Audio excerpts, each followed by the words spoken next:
എന്താടാ മൂക്കത്താണല്ലോ കുണ്ടി ശുണ്ടി എടാ ജിബ്രൂട്ടാ എന്തൊരു കറുത്താടാ നിനക്ക്.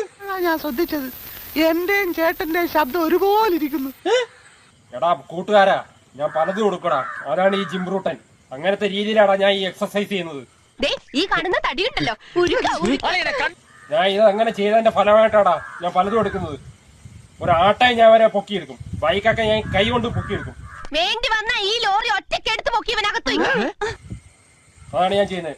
ടിപ്പറിന്റെ ഒക്കെ ഞാൻ അടിയിൽ നിന്ന് ഞാൻ പൊക്കിയെടുക്കും, ആ ടയറോടെ ഞാൻ പൊക്കിയെടുക്കും. എന്ത് വിടലാണ് ഇയാള്. എന്നിട്ട് ഞാൻ ഈ കയ്യിൽ അമ്മാനെ പാടൂടാ. അതാണ് ഈ ജിംബ്രൂട്ടൈൻ. നീയാണല്ലേ കിംബോയി, നിന്നെ അടിക്കാനായിട്ട് വരുന്നുണ്ട്. ഇതെന്താ ഇങ്ങനെ? എങ്ങനെ അല്ല, മുഖം എന്താ ഇങ്ങനെ ഇരിക്കുന്നത്?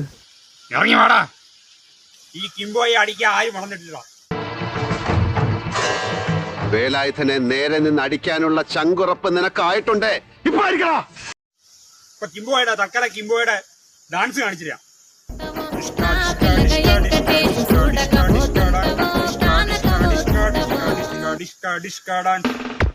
ഇതെന്ത് ജീവൻ എന്റെ ഈശ്വര. നിന്നെ അടിക്കാനായിട്ട് സ്പെഷ്യൽ മുഖം മൂടിയുള്ള ആൾക്കാരാ വരുന്നത്. മതമിളകി ആന കുത്താൻ വന്നാലും നെഞ്ചു വിരിച്ച് നിൽക്കുന്നവനാണോ ഈ നാഗേന്ദ്രൻ? കിംബോയി വരുമടാ. ഇന്ത്യക്ക് മുഖം മൂടിയുള്ള പറഞ്ഞേക്ക്. മുഖം മൂടികളെ നേരിടാൻ ഈ കിംബോയി വരുന്നുണ്ട്. ഇതുകൊണ്ടൊന്നും ഞങ്ങൾ തോറ്റോ എന്ന് വിചാരിക്കണ്ട.